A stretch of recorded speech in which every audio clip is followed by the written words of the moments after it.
Radhe Radhe dear students, welcome to our channel BSc tricks and tips.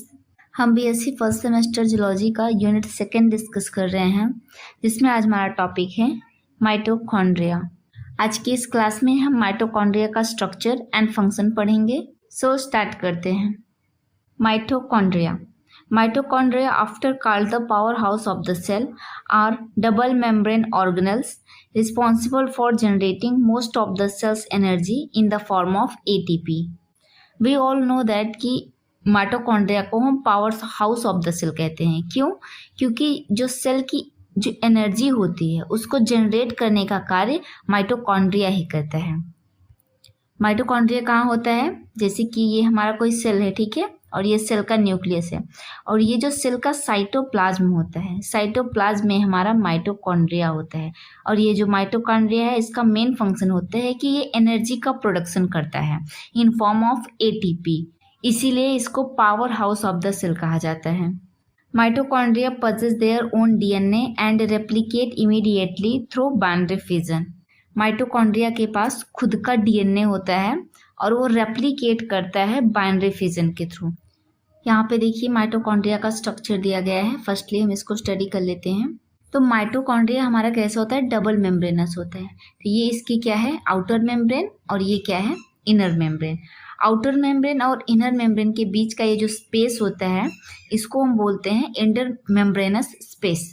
Mitochondria के अंदर खुद का डीएनए मॉलिक्यूल होता है, देखिए यहाँ पे, और इसका खुद का राइबोसोम्स होते हैं, ये यहाँ पे राइबोसोम्स हैं। और यहाँ पे ये जो फोल्डिंग है इनर मेम्ब्रेन की, इसको हम क्रिस्टी बोलते हैं। और ये जो क्रिस्टी का एरिया होता है इसी पे electron transport chain etc cycle run करती है। और ये जो माइटोकॉन्ड्रिया के अंदर का एरिया होता है इसको मैट्रिक्स कहा जाता है, जिसमें बहुत सारे enzymes, RNA and other molecules होते हैं। नेक्स्ट हम माइटोकॉन्ड्रिया के स्ट्रक्चर को देखेंगे। तो माइटोकॉन्ड्रिया कैसी होती है? डबल मेम्ब्रेन होती है। Mitochondria have an outer membrane and an inner membrane separated by an inter membrane space. देखिए यहाँ पे आउटर मेम्ब्रेन हो गई, ये इनर मेम्ब्रेन हो गई, और ये क्या हो गया? Inter membrane space.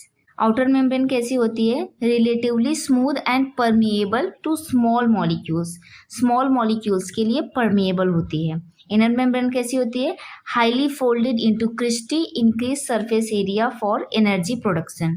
Inner membrane जो होती है फोल्डेड होती है, जिससे क्रिस्टी का फॉर्मेशन होता है, और क्रिस्टी क्या करती है?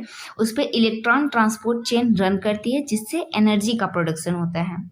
नेक्स्ट हम जानेंगे कि क्रिस्टी क्या होती है। The fold of the inner membrane that house the electron transport chain and ATP synthesis. तो क्रिस्टी जो है इनर मेम्ब्रेन ऑफ माइटोकॉन्ड्रिया की फोल्डिंग होती है, जिसके ऊपर इलेक्ट्रॉन ट्रांसपोर्ट चेन रन करती है, और एटीपी सिंथेटेज जो कि एटीपी को बनाता है वह भी प्रेजेंट होता है। नेक्स्ट है हमारा matrix. The space enclosed bye inner membrane containing enzymes, DNA, RNA and ribosomes, उसको हम मैट्रिक्स बोलते हैं। नेक्स्ट है हमारा फंक्शन ऑफ माइटोकॉन्ड्रिया। तो इसका जो मेन फंक्शन होता है वो है एटीपी प्रोडक्शन, जिसको हम सेलुलर रेस्पिरेशन भी बोलते हैं। Mitochondria carry out cellular respiration, a process that convert nutrients into ATP. ATP का फुल फॉर्म देखिए यहाँ पे दिया गया है, adenosine triphosphate, the cell's main energy currency. हमारा जो माइटोकॉन्ड्रिया होता है वो न्यूट्रिएंट्स का यूज करके एटीपी का प्रोडक्शन करता है, और एटीपी क्या है? सेल की मेन एनर्जी करेंसी होती है। इसका नेक्स्ट फंक्शन है calcium signalling. Mitochondria play a role in regulating calcium level within the cell which is crucial for the various signalling pathways. तो हमारे सेल के अंदर कैल्शियम के लेवल को मेंटेन करने का फंक्शन करता है माइटोकॉन्ड्रिया, और जो कैल्शियम होता है वो सेल की सिग्नलिंग में भी हेल्प करता है। सिग्नलिंग मतलब होता है कि एक सेल से दूसरे सेल में जब मैसेजेस का ट्रांसफर होता है उसको हम सेल सिग्नलिंग बोलते हैं। नेक्स्ट फंक्शन है इसका heat generation. Some mitochondria contribute to thermogenesis, the process of the heat production.